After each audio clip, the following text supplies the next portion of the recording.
My mother-in-law yelled at me, saying I not only make our son do chores and take care of him, but now I'm trying to get our money too. She called me lazy and said I only bring in $700. I felt scared as she pointed a knife at me. It hurt my feelings a lot. I was doing all the work and looking after the kids because my husband didn't have a job. I couldn't take it anymore. I left everything and took my child to my parents' house. My name is Emily. I'm 23 years old and I live with my husband, our child, and my mother-in-law. My husband Richard was popular in high school. He was good at soccer and was the student president. Everyone admired him. He came back to our town after getting a job and asked me out. We started dating seriously after a few dates. Even as an adult, he was still the handsome, impressive guy I fell for. After I finished vocational school, I found out I was pregnant. It was a bit unexpected, but I thought I could have a happy life with my child and Richard. But things got tough when we talked about life after getting married. "Why don't we move into my parents' house after we get married?" Richard suggested. "But I want it to be just us three with our child," I replied. "But won't it be expensive to live on our own?" he asked. "If we stay with my parents, we won't have to worry much about money. And if we both work, we can afford our own place, right?" I reasoned. "Well, about that, my income this month isn't great," Richard admitted. "How bad is it?" I asked. "It's less than $1,000, he confessed. "What? Why is it so low? You told me you were working at an IT company," I exclaimed. "I quit that job. Now I'm making money at the casino and doing part-time work," he explained. "At a casino? Why would you do that?" I questioned. After just 1 month, he quit his job. "If you're okay with paying for everything, we can live in an apartment," he said casually. His lack of enthusiasm made me worried. Was I the only one excited about our new life? Seeing my concern, he gripped my hands tightly. "It's just temporary until I find a new job. I'll make you happy, Emily. I'll take care of all the chores and our child until then." Believing his promise, we got married and moved into his parents' house. After giving birth safely, I was determined to work hard for our son. Both Richard and my mother-in-law seemed happy, and I looked forward to our future together. But even after our son was born, Richard didn't help with chores or taking care of our child. Instead, he spent his days at the casino. After going to the casino again, "What about helping with the chores and taking care of our child?" I asked, reminding him of his promise. "Don't tell me what to do," Richard suddenly shouted back at me. Confused by his outburst, my mother-in-law came into the room, having heard the argument. "What's going on here?" she asked. "I'm busy with work, and she's asking me to help with chores and taking care of the child," Richard explained. "What? That's the wife's job," my mother-in-law exclaimed. Richard hadn't told his mother about quitting his job. Instead, he painted me as the bad wife who forced him to do all the housework and take care of our child. His lies turned my mother-in-law against me, making her resentful. Richard kept going to his part-time job in the casino, where he often lost the little money he earned. I ended up paying most of our expenses, making our life tough since I wasn't working. Eventually, I had to go back to work, leaving our son at a child care center. Luckily, I found a job as a dental hygienist pretty quickly. But when I came home from work every day, my mother-in-law would yell at me. "What do you think you're doing? This isn't playtime. You're a parent, but all you do is fool around. Make dinner now." She slammed the newspaper she was reading onto the floor in frustration. Sometimes she'd even break plates when she was really angry. My mother-in-law was unpredictable. Her mood could change in an instant. I was afraid of what she might do next, so I just went along with it. But between taking care of my son, working, and doing housework every day, I was exhausted. I couldn't take it anymore. So I decided to talk to Richard one more time. I caught him before he left for the casino early in the morning. "Listen, I've reached my limit. Can't you help out with our son a little?" "What? Like I said, I'm busy. I'm trying to find a new job." "You get that right. Do you want me to stay jobless forever? You'd be in trouble then, wouldn't you? Your child's father, unemployed. If you don't like it, just do what you're told," Richard retorted. "But we're barely making ends meet. I'm using up all my savings to cover our food expenses. Do you even know how expensive diapers are? You say you're making money at the casino, but we never see any of it," I argued. Most of our living expenses were covered by my money. My mother-in-law used to pay for utilities, but now she wanted $500 a month from us. So I had to dip into my savings. Even the food costs were eating away at my savings, and I was running out of money fast. All I had left was what I earned from a part-time job I had while I was in school. That's enough. How dare you talk back to me? You've got a lot of nerve saying those things after moving into my house. Richard, who was usually kind, changed completely when it came to money or the casino. Hearing Richard shouting, my mother-in-law came into the room.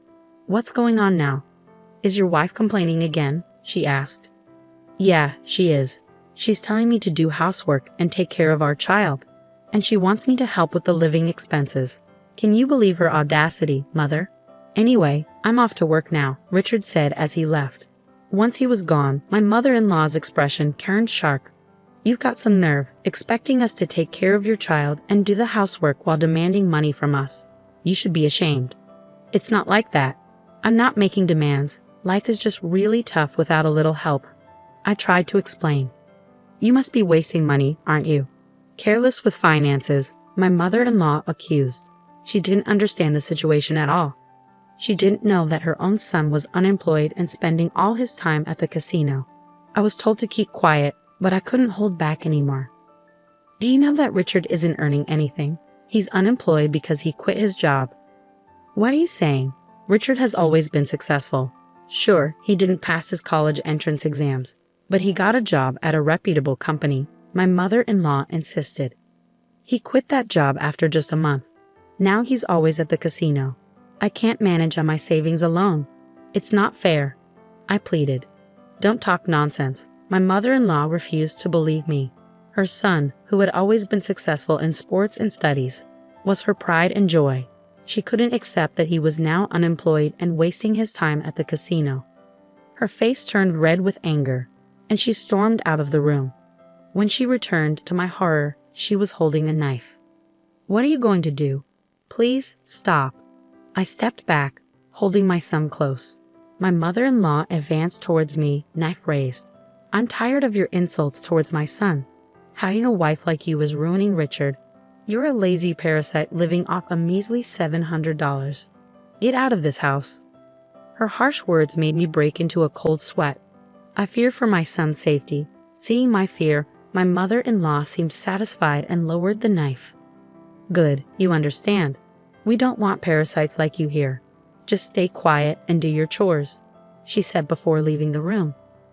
Feeling the tension lift, I collapsed to the ground. My son started to cry, sensing something was wrong. I held him close, stroking his back, and made a decision. We couldn't stay in this house any longer. It was unbelievable that someone could threaten with a knife so casually. She didn't even seem human. Until now, I had been swayed by Richard's sweet words. After every argument, I used to think I needed to support him, that he would fall apart without me. But I had reached my limit. Above all, I had to protect my crying son in my arms. I couldn't raise him in this house. I decided to leave the next day. In the morning, my stern-faced mother-in-law spoke to me. Emily, get ready for my husband's memorial service next week. All our relatives will be there, so everything must be perfect. Without waiting for my reply, she left for a neighbor's house. Next week was my father-in-law's memorial service. Richard and my mother-in-law had been planning a big feast and reminiscing about him. I was supposed to handle all the preparations, but I wasn't listening anymore. As soon as they left, I quickly packed our things and fled my in-laws' house. I didn't have much, just clothes, my son's toys, and diapers. When I got back to my parents' house, they were surprised. But when I told them everything, my mother cried and hugged me tightly. My usually calm father was very angry and told me to rest at home. Then that evening, the phone rang. It must have been Richard, wondering why I hadn't returned to make dinner. Ignoring the call and blocking his number was a good move to protect yourself and your son. The next day, mother-in-law and Richard showed up at your parents' house together, banging on the door early in the morning. Your parents tried to send them away, but you decided to let them in. As soon as you opened the door, they started shouting. How could you leave without a word? What kind of wife does that? It's strange to just disappear like that. Please, let's not shout. You're disturbing the neighbors, you said calmly, holding back the urge to point out who the real problem was. When they tried to grab you, your father stepped in. We'll call the police if you resort to violence. Let's talk inside first with my parents present, he said firmly. Once inside, you initiated the conversation with mother-in-law and Richard. Why did you leave without saying anything? I was overwhelmed with childcare and my job, and yet you never helped, despite my pleas. Well, I was busy too. Busy at the casino, like I've already said. Our son doesn't go to the casino. Stop spreading lies. Richard insisted, while his mother seemed to still believe he was working. It seemed she thought highly of him and couldn't imagine otherwise. Mother-in-law, where do you think Richard is employed? You asked. At a securities company. I saw the job offer letter. After all, she replied confidently. Well, why don't we call them and find out if Richard is still there? That would settle it, you suggested. Oh, wait a minute. Richard stammered nervously. What's the problem? If you're working there, it shouldn't be an issue. That's, ignoring Richard's discomfort, you dialed the securities company on your phone and switched to speaker mode so everyone could hear. You asked if Richard was working there. That individual resigned several years ago, if memory serves me right. He was with us for just about a month, came the response from the other end of the line. The words from the phone left mother-in-law speechless. Richard was looking down, his fists clenched. Did you really quit? Why? She asked. Because it was frustrating. Everything was just grunt work, and the boss would yell at me for the smallest mistakes. It felt like harassment, Richard explained. Richard, why didn't you tell us what you've been doing since? You asked. I'm job hunting, he replied vaguely. How many years have you been job hunting? You don't seem to be getting any offers. Tell me, how many companies have you applied to so I can verify? You pressed. Well, there aren't any good job offers. When a good company comes along, I'll get a job, Richard said confidently. You seem very confident in yourself. By the way, you're working part-time now, right?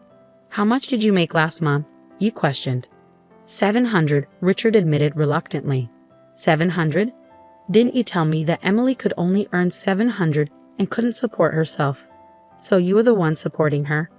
You questioned, realizing that Richard had misled his mother about your income. In reality, as a dental hygienist, you earned at least $2,000. Mother-in-law, now knowing the truth, blushed furiously as she glared at Richard. In response, Richard became extremely angry. Why do you have to do this? This is all your fault, making me look like a fool, he exclaimed, clearly hurt and embarrassed. He hit the table hard. You shouldn't reveal things like this in public. It's defamation. If you want to sue, go ahead, but I'll sue you for threatening me with a knife too. Besides, lawsuits aren't free. Do you have the money? You countered, standing up for yourself and refusing to be intimidated. At that, Richard clicked his tongue, likely realizing he had spent all his earnings from the casino. As mother-in-law was in shock after learning the truth about Richard's unemployment, I decided to lay it all out for her. I've been the one earning all our living expenses. When we got married, Richard promised to take care of the housework and childcare instead of me working. But after we got married, he didn't do any of it. That's different from what you heard, I explained. It seemed mother-in-law had simply believed whatever Richard told her, right? She had gotten upset when I asked for help with the chores and childcare. She even pointed a knife at me and told me to keep quiet and do my housework. I could see her face turning pale as she stood in front of my parents, being called out for her behavior. Mother-in-law, you haven't contributed anything to the household either. We've been living off my income this whole time. I have no intention of continuing to work for you, so I want a divorce, I stated firmly. Divorce? Wait a minute, don't just drop that bombshell all of a sudden, Richard protested. Yes, that's right. I'll help out too, so please come back, my father added, offering support. No thank you, I stated firmly. Their surprised expressions indicated they were taken aback. I, who had always given in after being yelled at or begged persistently, had clearly refused this time. I don't want to live with someone who threatens me with a knife just to get their way.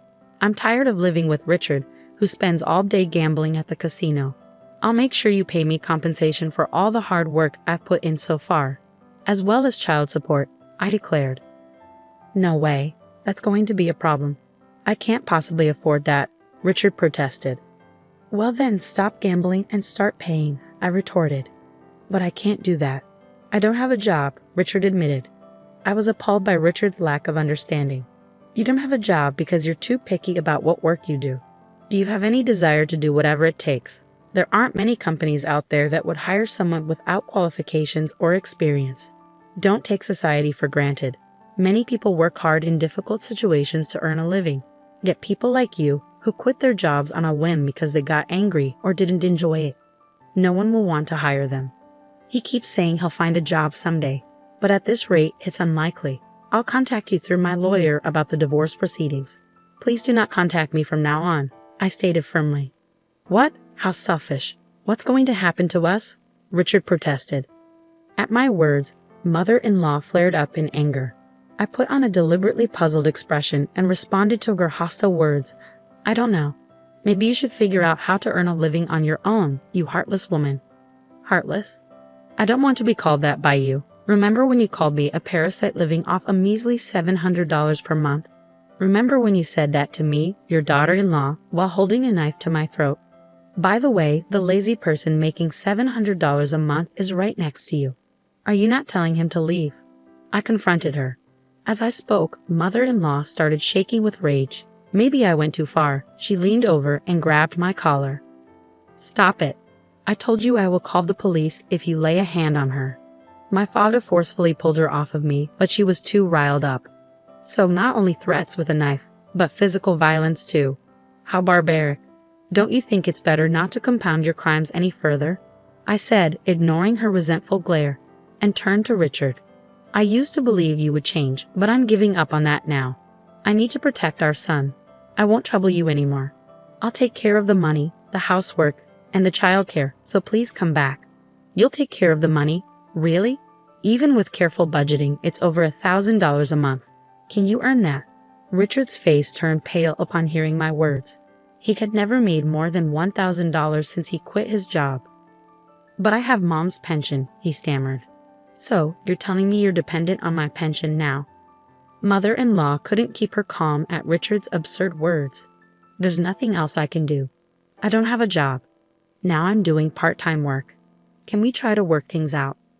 Richard pleaded. My father, hearing Richard's unyielding stance, finally spoke up. Richard, you and your mother have taken great advantage of our precious daughter. If I had known you were such a person, I would have opposed the marriage by all means. I will never let her step foot in your house again. I'll sever all ties. But I can't live without Emily. Please, give me another chance. Richard pleaded desperately. Don't joke with me. Can't live without our daughter? You're already planning to depend on her. A man who has no intention or grit to earn his own living and make his wife's life comfortable doesn't deserve our daughter. Leave now, my father retorted firmly. For the first time, I saw my father shout. It sent chills down my spine and seemed to shake Richard and mother-in-law as well. Richard was kneeling, his head bowed. It was a stark contrast to the charming image I had of him during our college days. Please reconsider. I beg you, Emily, Richard pleaded once more. But my parents wouldn't budge. They were fed up. I don't want to be treated like a slave by you two anymore. Please don't involve me in anything from now on, I explained to Richard and mother-in-law. As soon as we kicked them out of the house, we locked the door. For a while, they banged on the door and shouted. But as soon as a passing police officer addressed them, they ran off. Later, I heard that Richard was cut off by his mother and kicked out of the house. Now he's living in a rundown apartment, surviving on part-time work and struggling financially.